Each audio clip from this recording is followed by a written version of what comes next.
¿Cómo están? Nos da mucho gusto recibirlos en una emisión más de quiénes somos la oposición. Y el día de hoy, que de verdad nos da muchísimo gusto, hemos buscado esta entrevista. Nuestro invitado, pues es un hombre sumamente ocupado, no había podido estar con nosotros.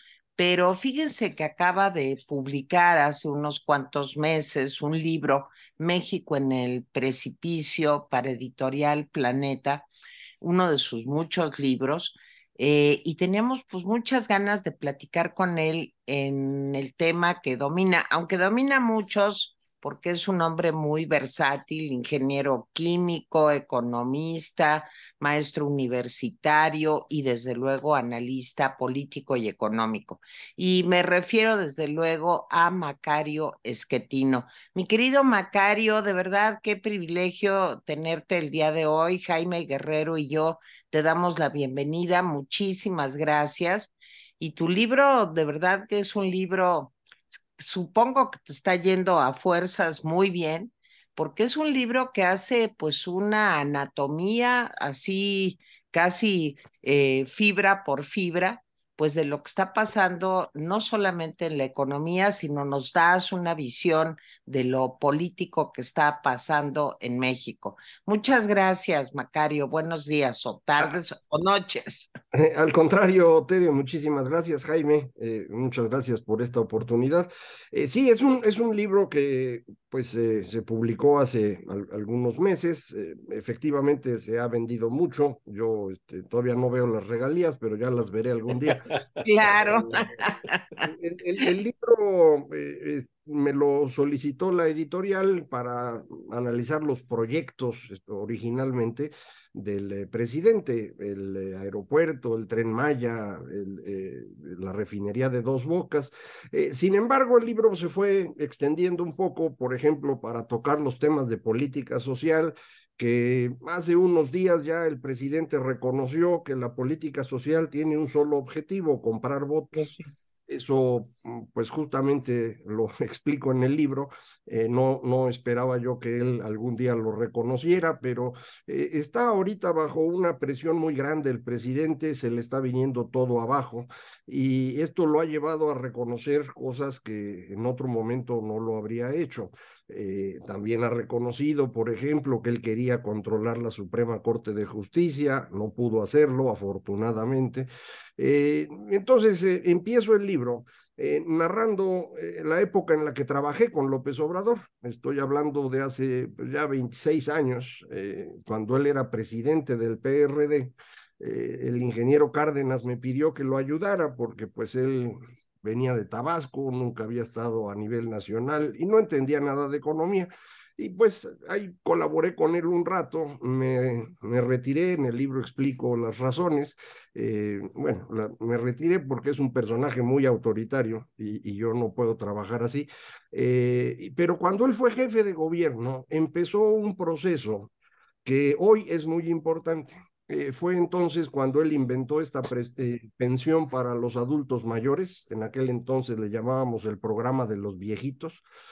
Y para poder financiarlo, tuvo que usar recursos del gobierno de la Ciudad de México que pues no existían. Le empezó a quitar dinero a distintas cosas, en particular a mantenimiento.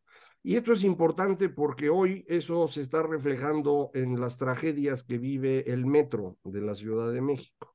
No es una coincidencia que tengamos ahora tantos incidentes y en particular accidentes que ya han costado vidas humanas. Esto es resultado de una política explícita del gobierno de la ciudad, ahora del gobierno federal, que consiste en quitarle recursos a los programas que dan servicios públicos para comprar los votos. Esto es criminal, pero esto es lo que están haciendo y está costando vidas humanas y creo que es importante que quede claro a todos los que nos ven que esto no es una cuestión de fuerza mayor o un milagro, no, es una decisión de López Obrador y de la gente que lo acompaña. Muy bien, Jaime, Macario, pues de eso hablábamos un poco antes de entrar al programa. En efecto, hablábamos de que lo de ayer, pues no es un incidente, ni es un accidente, sino es el resultado de todo esto. Pero, a ver, una cosa que a mí me llama la atención y que tú has dicho, creo que tú fuiste el primero que dijiste, vamos a ver todo el sexenio de López Obrador. Y en el sexenio de López Obrador probablemente, cuando mucho, crezcamos 1%, decías tú. Y a lo mejor no, a lo mejor menos. Entonces, claro, no fue una afirmación en vacío, fue una afirmación que venías después de analizar una serie de cosas que están pasando. ¿Podrías explicarnos por qué dices que bueno, sería el peor sexenio, pues yo creo que desde Miguel de la Madrid, ¿no? O de qué hablamos, Macario? Sí, el sexenio de Miguel de la Madrid prácticamente pasó sin crecimiento y esto se debió fundamentalmente a la desgracia que le dejó José López Portillo. No fueron decisiones de Miguel de la Madrid las que implicaron un crecimiento cero. Arrancó con una contracción brutal y le tocó posteriormente una crisis por el precio internacional del petróleo en 1986. En la situación actual, el crecimiento cero es producto de decisiones de López Obrador, no es una cosa que vino de fuera. Mucha gente me insiste cuando digo esto, que fue la pandemia la que ha impedido crecer. No, el origen del mal desempeño económico es la cancelación de la construcción del aeropuerto. Esto está clarísimo. Sí fui el primero que dijo eso y cuando lo dije, una gran cantidad de colegas economistas, sobre todo jóvenes, pues me empezaron a insultar porque cómo podía yo decir eso, que no había datos suficientes, que no sé, ya ven cómo son los economistas. Recientemente, un joven economista acaba de ganar un premio haciendo un análisis muy cuidadoso, muy matemático, para llegar a la misma conclusión que yo llegué hace 3 años. Efectivamente, la cancelación de la construcción del aeropuerto está teniendo un costo elevadísimo para el país, debido a que no es nada más dejar de construir el aeropuerto. Esto implica una pérdida de confianza de los inversionistas que se empezaron a retirar del país y también implica una pérdida de competitividad de la Ciudad de México, que es la ciudad económicamente más importante que tenemos en el país. Entonces, la combinación de estas cosas implicó que desde 2019 la economía mexicana se empezó a caer. Antes de que llegara el bicho, en marzo de 2020, ya estábamos cayendo a un ritmo de 1% al año. Haciendo el cálculo de qué podía pasar en el resto del sexenio, decía yo, si tenemos suerte, creceremos tal vez 1, tal vez 0,5% promedio anual. En este momento todo indica que el crecimiento va a ser cero, porque en 2023 vamos a tener una contracción. En 2024 no tengo idea qué va a pasar, pero no creo que sea una maravilla económica. Entonces, prácticamente será cero. Y todo esto, insisto, es resultado de esa decisión en particular. Pero, a ver, Macario, hay dos cosas que a mí me gustaría mucho que nos hicieras pues un pequeño contexto de qué está pasando. ¿Qué pasa con el peso? El superpeso no se devalúa, pero pase lo que pase, al revés, es una de las monedas más fuertes que hay en este momento. Y otro tema también desconcertante, al menos para mí, que soy una ignorante en los temas que tú dominas, es que no se ha caído la inversión extranjera. ¿Qué es lo que está pasando? ¿Cómo logra esto al mismo tiempo que vemos una sociedad, pues, viviendo, digamos, de los programas sociales, aumentando los niveles de pobreza y sin ninguna posibilidad de despegar? ¿Cómo ves todo esto, Macario? Sí, primero lo del peso. El peso no se Sí, ha depreciado o devaluado, como decíamos antes, debido sí. a que se depreció antes de que llegara López Obrador. Ustedes recordarán cuando Donald Trump empezó a hacer campaña en Estados Unidos, la hizo insultando a México continuamente y todo el mundo se empezó a preocupar de que llegando Trump a la presidencia terminaría el Tratado de Libre Comercio y México pues sería una desgracia. En previsión a eso, todo el mundo sacó su dinero. Y entonces el peso mexicano se depreció muy fuerte de noviembre de 2014, que empezó propiamente la campaña presidencial, hasta enero de 2016, cuando él toma la presidencia en Estados Unidos, enero de 2017, perdón, que toma la presidencia. Llegamos a 22 pesos por dólar. Fue un ajuste muy, muy Sí, fuerte. sí. Luego se empezó a tranquilizar hasta que empezó a verse que López Obrador podía ganar y otra vez se depreció. Y cuando se cancela la construcción del aeropuerto, otra vez a 22 pesos. Entonces, cuando él entra a la presidencia, entra con un peso muy débil.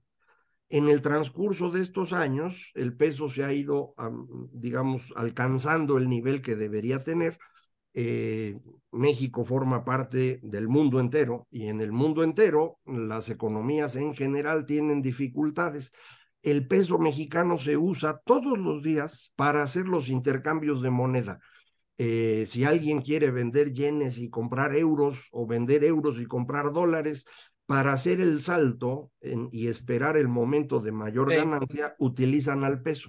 Entonces el peso se compra y vende diariamente en mercados internacionales en cantidades inmensas. Y esto es lo que lo mantiene en el nivel que está. ¿Va a cambiar esto? ¿Se va a depreciar? Depende mucho de la tasa de interés que tengamos en México. Ahorita, para impedir que el peso se deprecie, el Banco de México mantiene una tasa de interés 6 puntos por encima de lo que pagan en Estados Unidos. Entonces, si en Estados Unidos le suben a la tasa, nosotros también. Si le bajan allá, le bajamos. Pero mantenemos este margen de 6 puntos. Eso significa dinero que le regalamos a los inversionistas extranjeros. Si vienen aquí, pues ganan 6 puntos más que en Estados Unidos, sin ningún riesgo, porque se pueden ir Así cuando es. quieran. Entonces, por eso vienen. ¿Por qué la inversión extranjera se mantiene? Pues porque es pequeñita, no es una gran cosa, porque China está teniendo problemas y mucha gente se quiere salir de allá y pues algunos han decidido venir a México, otros a Vietnam, otros a la India, pero estas son las razones que explican lo que está pasando. Es importante aquí hacer una mención interesante. Sí. El movimiento de la economía mexicana desde 2019 para acá, o sea, todo el sexenio, depende de 3 factores: las exportaciones, el turismo y las remesas. Es decir, todo depende de Estados Unidos, no de México. Entonces, eso es un problema porque si Estados Unidos deja de crecer o se pelea con nosotros, pues no vamos a tener nada. Y justo en eso estamos en este momento. Entonces, vale la pena mencionarlo porque este 2023 puede ser diferente a los 4 años anteriores, porque, insisto, esas son las 3 cosas que mueven la economía.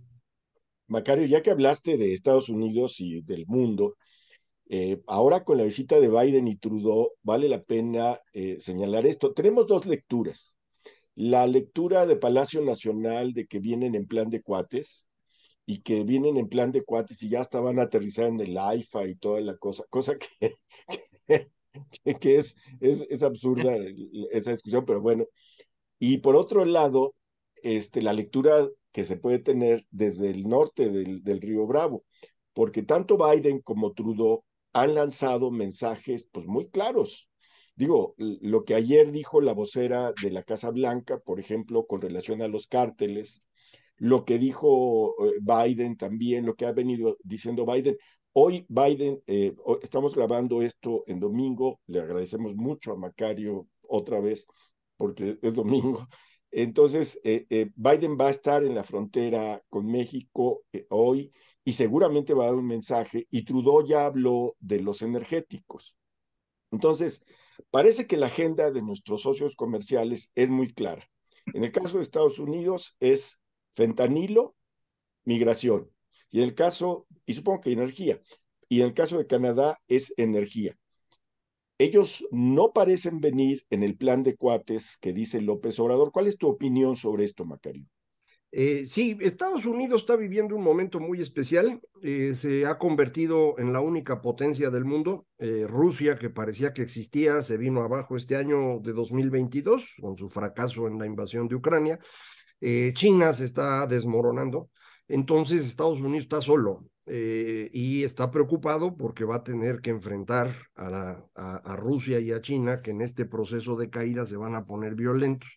Entonces necesita garantizar a sus aliados, Canadá y México. Con México, entonces, la preocupación que ellos tienen es si México es un aliado confiable.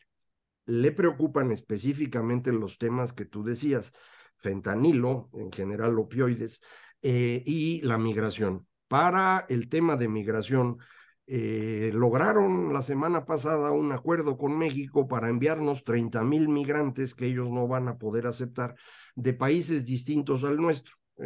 Fundamentalmente venezolanos, haitianos, cubanos, que no pueden regresar a sus países y los van a mandar aquí a México. 30,000 cada mes. Parece que eso fue lo que intercambió el señor Biden por aterrizar en el Felipe Ángeles. O sea que le salió baratísimo al señor Biden y a nosotros nos sale carísimo. No sé qué vamos a hacer con 360,000 personas en un año en la frontera, en donde los vamos a acomodar. A Tijuana, Ciudad Juárez han vivido momentos muy complejos con esta gran cantidad de personas, no porque sean malos o buenos o lo que sea, son personas que necesitan sobrevivir y que las ciudades no fácilmente pueden recibirlo. Entonces ahí hay un problema. Para Canadá el tema fundamental es energético. Ellos han invertido mucho en México en materia de energía renovable y el gobierno del presidente López Obrador está en contra de eso. Entonces, pues están enojados, ya levantaron su queja en el TEMEC, hay un panel que está esperando iniciarse. Yo pienso que de lo que ocurra en estos días de las reuniones dependerá si el panel arranca o no. Si llega a arrancar, México va a perder y nos va a costar mucho dinero. Yo esperaría, la verdad no hay razones para esperarlo, pero esperaría que López Obrador entienda eso estos 2 o 3 días y corrija, pero es poco probable, no es una persona muy brillante. A ver, Macario, pero el viraje en la política de seguridad, la detención del Chapito, en fin, ¿no es parte pues de ese intercambio? Digo, como decía Jaime, y lo decía muy bien, digo, es una burla, pero pues eso fue lo que le costó a Biden llegar al AIFA, al Felipe Ángeles. Entonces, ¿no será que un cambio en la estrategia de seguridad valga, digamos, que Biden y Trudeau no vean tan recelosamente la política energética de López Obrador? ¿Cómo la ves? No tengo idea, son de las cosas que son muy difíciles de interpretar porque tenemos muy poca información. La poca información que hay a veces es contradictoria. No es fácil esto de decir, pues mañana agarro al señor Ovidio. No es una cosa que uno decida de un día para otro, es una cosa Claro. que requiere mucha planeación. Dijo el general secretario que llevaban 6 meses en el proceso de encontrarlo. Dicen que sin ayuda de Estados Unidos. En Estados Vamos, Unidos dicen que ellos son los que dijeron dónde estaba, claro. pero yo creo que no es una cosa que pudieran fijar para hacer poquito antes de que viniera Biden. Es decir, no creo que esté relacionado directamente con la visita. No, pero sí Muchas digamos personas. que es como un cambio de estrategia, ¿no? De abrazos, no balazos, así me lanzo a detener a un narcotraficante. Si lo hubiera decidido el presidente, sería un cambio de estrategia. No sé si lo decidió él. ¿Mm? Ese es el tema aquí importante. No sé quién lo decidió. Si lo decidió él, está en problemas graves. Digo, nadie puede asegurarlo, pero soltó a Ovidio en octubre del 19, fue a saludar a la abuelita, ha ido 6 veces a Badiraguato, donde no va nadie nunca. Fueron los del cártel de Sinaloa los que le ayudaron a ganar la elección en junio de 2021 en Sonora, Sinaloa, Nayarit, Guerrero y Michoacán. Si él decidió esto, ha traicionado al cártel y eso sería muy serio. Eh, entonces yo no lo sé. A lo mejor nunca hubo relación, como dice la jornada, que esta captura muestra que nunca hubo relación. Yo insisto, no sé por qué un presidente de la República va a Badiraguato 6 veces, es un absurdo. Entonces, me parece que esto puede ser un problema serio. A lo mejor él no decidió, a lo mejor esta decisión se tomó en las Fuerzas Armadas por presión estadounidense. Eh, yo lo vería más lógico esto porque, insisto, el derrumbe que está sufriendo el presidente en este inicio de año es realmente espectacular. Todo, lo está perdiendo, todo. Se le está derrumbando la coalición interna en Morena. Ya Ebrard denunció a Sheinbaum. Ya a Sheinbaum le va a ser muy difícil ser candidata después de este nuevo accidente en el metro y esta muerte desafortunada. De manera pues que el presidente está metido ya en un problema muy serio. A ver cómo le va con los visitantes, porque en su angustia puede tomar decisiones muy dañinas para México. Macario, ya que estás hablando de que está derrumbando López Obrador, mira, yo tengo la impresión de que a López Obrador se le están acabando los recursos.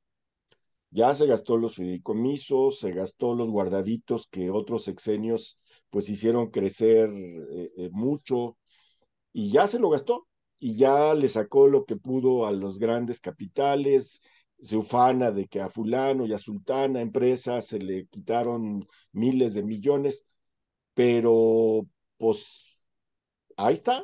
Y luego el subsidio a gasolinas y diésel que por que por un lado, pues le ayudó a no tener una situación en la inflación tan grave, por otro lado, pues le abrió un boquete, porque tenemos pues una diferencia de intercambio. Agotarse los recursos, ¿tú lo ves? O sea, sí se están agotando los recursos y la pregunta más importante, ¿qué implicaciones tiene esto?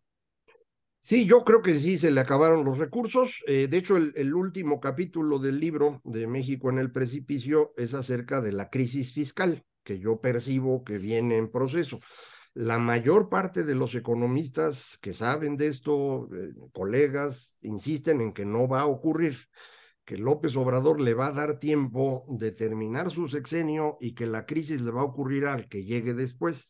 Eso sí. Nadie sabe con certeza, yo creo que va a ocurrir antes. Sí creo que está en una situación muy seria en materia de finanzas públicas en este año. Como tú bien dices, ya pudo saquear todo lo que había, ya no hay fondos, fideicomisos ni cuentas. Ya le saqueó a los grandes empresarios todo lo que pudo, no va a poder elevar la recaudación en este año. El precio del petróleo ya no va a ser elevado, esto le ayuda al tema de las gasolinas, pero pierde por los ingresos de Pemex. Durante 4 años ha estado ahorcando a toda la administración pública para financiar con eso sus proyectos y sus programas sociales. Ya no da más. Por eso no hay vacunas, por eso no hay medicinas, por eso cerraron estancias infantiles y la escuela de tiempo completo. No ha habido mantenimiento en carreteras, hemos perdido kilómetros de carreteras. En general hay una contracción. El metro, El Macario. metro que le corresponde propiamente a la Ciudad de México, pero ha hecho exactamente lo mismo Claudia Sheinbaum, dejó de gastar en el metro para financiar su campaña política y bueno, pues eso cuesta, ¿no? Entonces, todos esos gastos creo que no van a poderlos cubrir durante este 2023 y creo que vamos a tener crisis fiscal, pero reitero, prácticamente todos mis colegas afirman que esto no va a pasar y que va a ocurrir hasta 2025. Ahora, Macario, terminando ya, pues, sabemos que estás ocupado. Eh, Cuéntanos, ¿23 será un año peor que 22? Todos los pronósticos mundiales, y tú lo sabes mucho mejor que yo, hablan de que 2023 va a ser un año complicado para todos, incluso Brasil, la misma China, Europa, Estados Unidos. ¿Cómo ves a México? Y esto tiene mucho que ver también, pues, con lo que tú hablas en el último capítulo de tu libro, este resumen del Tren Maya, de las obras faraónicas, de Dos Bocas, el transísmico, como tú dices, que ni piensan en el tema. En fin, ¿cómo ves el 23, este año que está comenzando? Y en materia económica, sin duda, 23 va a ser más difícil que 22, eso no hay duda, es global, todo el mundo se está contrayendo. Ya los datos del mes de diciembre en manufacturas en Estados Unidos, Alemania, China y México ya son de contracción. Y es obvio, porque si están subiendo las tasas de interés en todo el mundo, las inversiones se hacen más costosas y entonces los inversionistas prefieren no invertir. Entonces empieza a achicar la economía. Para eso lo están haciendo y así va a ser. Entonces 2023 va a ser económicamente menos bueno. Va a haber también inflación. Y en el caso particular de México, creo que el gran año político va a ser no 2024, va a ser 2023. Creo que la elección de Estado de México va a determinar muchísimo las posibilidades de López Obrador para el 24, de poder poner a alguien que él controle. La persona ideal para controlar era Claudia Sheinbaum y yo insisto, creo que ya se sepultó su candidatura.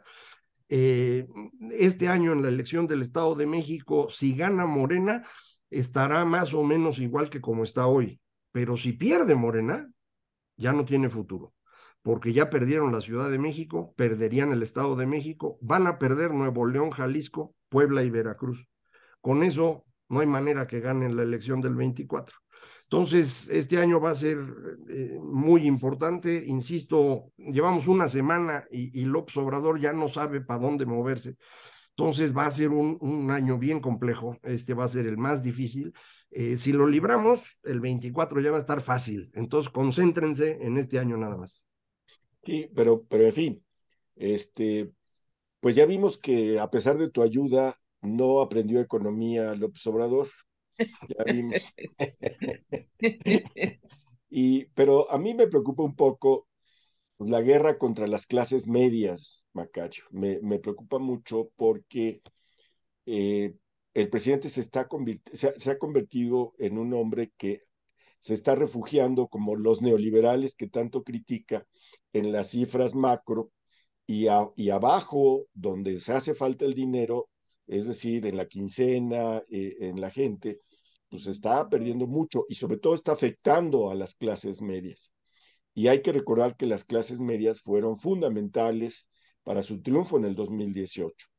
Entonces, ¿cómo va a quedar esta clase media después de este sexenio? ¿Cómo vamos a volver a retomar todo lo que perdimos? Gane quien gane, Macario. Eso es lo que hemos estado preguntándonos Ter y yo los últimos semanas. Decimos, bueno, ok, pero ¿y luego qué va a pasar? ¿Cómo ves el panorama post López Obrador? Bueno, primero necesitamos que López Obrador no pueda quedarse en el poder. Esto es lo más importante ahorita. Okay. Claro. Esto significa que no pueda imponer a alguien que él controle, que insisto, sería Claudia. Eh, no creo ya que él pueda intentar quedarse en el gobierno. Creo que ya perdió esa posibilidad. La idea de reelegirse que él tenía ya no se va a lograr. Una vez que ellos se vayan, necesitamos empezar a trabajar en serio nuevamente en cómo hacer que el gobierno funcione y esto requiere dos cosas. Requiere que el gobierno tenga recursos y requiere que el gobierno tenga gente capaz. La gente capaz fue expulsada durante este sexenio, no quedó prácticamente nadie en ningún lado. Entonces, volver a contratar personas y lograr que el gobierno tenga recursos va a ser la labor fundamental de el que gobierne o la que gobierne el próximo sexenio. Después de eso empezaremos a tener una época más exitosa, pero desde el principio hay grandes oportunidades para México a nivel global. La caída de China nos abre una gran oportunidad. Acercarnos más a Estados Unidos nos permitiría crecer mucho más rápido. Entonces, no crean que estamos totalmente destruidos y no hay manera de salir. No, hay muchas oportunidades que requieren fundamentalmente esas dos cosas que comentaba yo, que el gobierno tenga gente calificada y tenga recursos. Y eso es lo que vamos a tener que concentrarnos en 2024 y de ahí en adelante. Muy bien. Oye, Macario, me gustó mucho en tu Twitter que tienes un número importante de seguidores, algo que con esto, si les parece, cerramos el programa. Dice, pueden seguirme en todo lo que hago en macarioesquetino.com. Es así, ¿verdad? Bueno, segundo, dice, si quieren leerme en @elfinanciero_MX. Luego dice, si prefieren podcast, @Dixo, Ay, espérenme, porque no veo con. A ver, en fin, espero leerlo bien sin los lentes. Dice @Dixo o video en youtube.com guión Macario MX. Y si quieren análisis detallados en Patreon. patreon.com guión Macario MX. Espero haberlo leído bien sin los lentes, que no los traigo aquí. Pero si no, pues corrígeme, Macario. En el Financiero ahí te encontramos, ¿verdad? Exactamente, muchas gracias, Tere. En el Financiero, lunes, miércoles y viernes. Y para encontrarme muy fácil es Macario MX. Ya sea en Twitter, en Patreon, en YouTube, en todos lados me llamo Macario MX, para que me puedan localizar y pues el que le guste, con muchísimo gusto para mí. Qué bueno que sirve de Pues algo mi trabajo. agradecerte No, mucho, Macario. me gustó mucho cómo lo pusiste y además acuérdense, todo esto de lo que hablamos y más lo pueden ver en el más reciente libro de Macario Esquetino. A ver, Macario, si nos dices es Planeta, ¿verdad? Otra vez, si nos das el título, en fin. Es México en el precipicio, está publicado por Grupo Planeta, en editorial Ariel, si no me equivoco, pero es Grupo Planeta, Sí. y está muy fácil de encontrar también. Sí, y está la versión digital Ya también, está, ya que en está. un instante la tienen ahí en su Kindle. Macario Esquetino, pues Jaime y yo te damos las gracias. Claro que sí. Valió muchísimo la pena estarte molestando tanto para que estuvieras con nosotros. De veras, muchas gracias y que se repita pronto. ¿Cómo no? Muchísimas gracias a los dos. Muy bien. Gracias. Dios, Jaime Guerrero. Adiós, Macario, Yo soy Tere gracias. Vale. Tere, adiós. Los dejo con esta imagen y despido el programa diciéndoles, pues síganos en Quiénes Somos la Oposición. Muchas gracias y hasta luego. Pues ya nos vemos en la próxima emisión.